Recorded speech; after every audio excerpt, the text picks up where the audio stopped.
This is blues power. Everybody understands the blues because everybody one day to another has the blues. You see the little baby lying in his cradle, he can't get his milk bottle fast enough, you know he's got the blues. So said Albert King, the one and only. Right, so if you're watching this channel, you probably saw the video I made the start of January, where I had a massive crisis of confidence and realised I suck at playing the blues. And the reason that I suck at playing the blues is because I learnt from tabs and magazines. I never actually sat down and paid my dues, sitting working out the licks of the greats, the guys who started everything. B.B. King, Freddie King, Albert King, Buddy Guy, all that generation of players.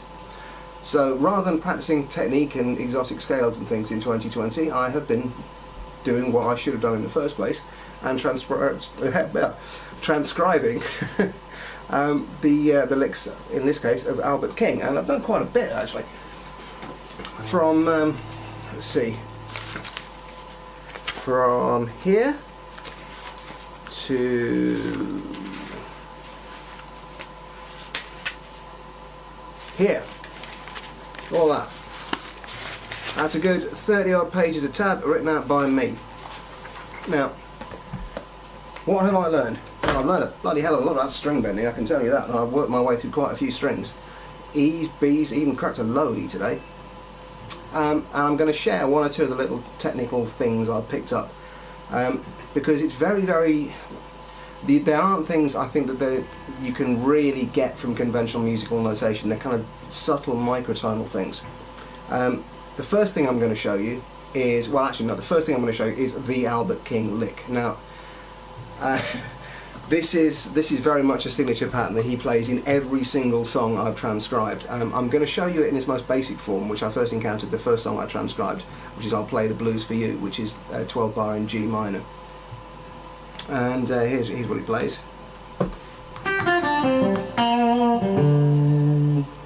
And he plays that more or less as an answer to every single vocal line, or some variation of that. He also uses it in pretty much every other song. There's often, he often works bends in there.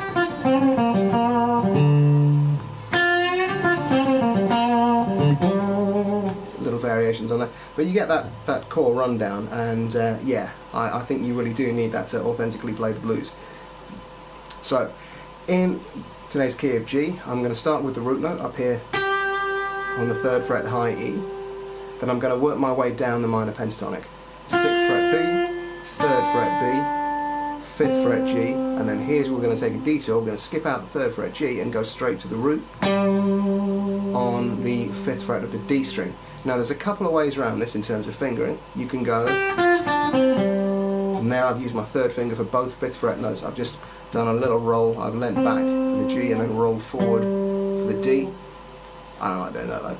I said what I do is I bring my 2nd finger around and get that root like so. So my 2nd finger abandons one finger, one fret doctrine completely and slots itself down there underneath the 3rd finger to get that D string note.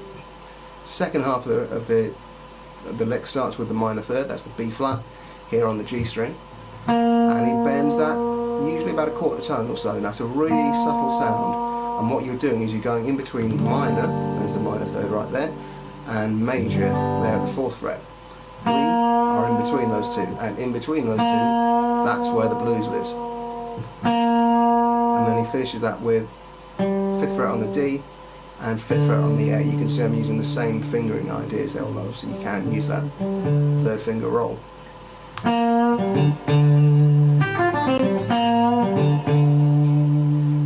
And he's ending on the 5th, the D there, and that always is, that's what is quite a good leading note. If you finish up on the 3rd, it's a little too sweet. You finish on the root, so that's done, finished now. The 5th says, we'll be right back after these messages. So it's on a very subtle way, it keeps you listening. In terms of phrasing, you'll usually find that he puts the third note on the beat, so you can practice that by trying 1, 2, 3, 4, 1, 2, 3, 4, and that's a great lick to get down. Other things that I've learned: Albert's not a man to be hurried. There's very, very few fast notey lines, but if you really want to hear him going for it, I would suggest putting on For the Love of a Woman. That's got some of the tastiest stuff that I found in there. There's a brilliant little 5-note pattern in there. We're moving up to D minor pentatonic for this one, and he's starting on the root note, and then walking from minor third, major third, fourth, then up to fifth. So 12th fret D, 10, 11, 12 on the G, 10th fret on the B.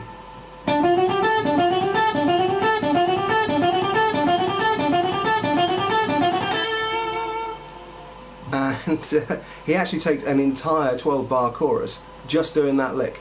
Because it's 5 notes and it's played with a 4-note pattern, it's almost like a 16th note pattern. You get this rhythmic displacement effect where it's a different note each time that's falling on the beat. This is technically known as a hemiola, and you'll have heard the 3 against 4 version. Well,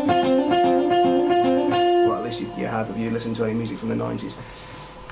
But again, that's a great little pattern to get down.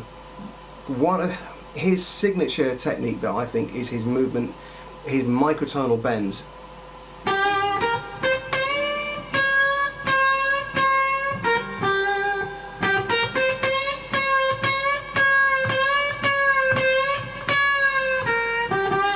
And I struggled trying to work out what the hell was going on. It took me a good couple of weeks to get this down. Popular thing that he'll do on a turnaround is he'll walk up. So I've played the root there, then the flat third, then the fourth, and I'm playing this in the, you can call this a box 2 if you like, the second position. But I'm using the little box here, the 6th and 8th frets on the B and the E strings. There's my root note G on the 8th fret.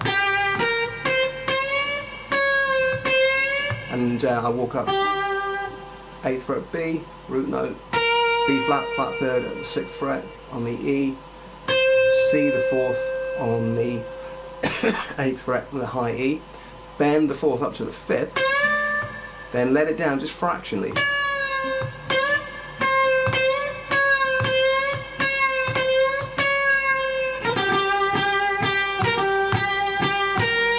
And that's his approach to a turnaround in a nutshell. There's also something brilliant about the way he phrases his turnarounds. I find myself coming into them on an offbeat, sort of reacting to the turnaround. Sort of. Albert doesn't. He comes on bang on the downbeat.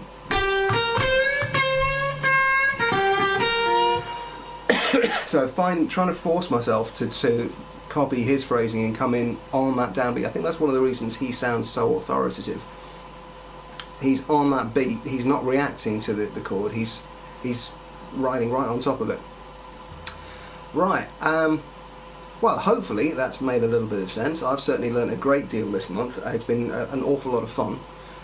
Freddie's up next month, Freddie King. I've already got a CD, best of CD burnt and ready to stick in the car.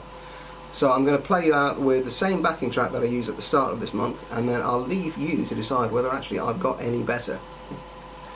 I'd like to thank Lee B Music. I'll put a link to his channel for both the backing track and actually lending me this rather nice camera, which I will endeavour not to break, because then I really will have a reason to play the blues. As nice a guy as he is, he's much, much bigger than I am.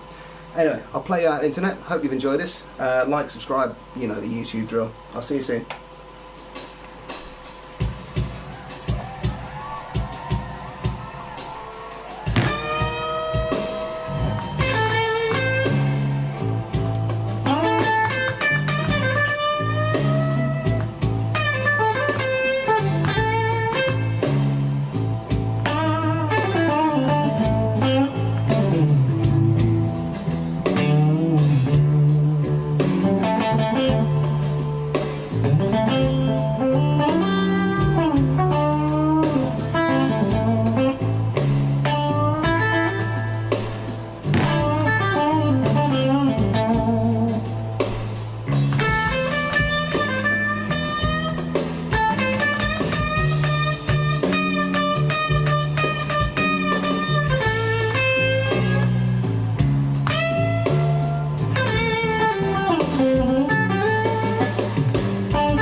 Thank you. Good night.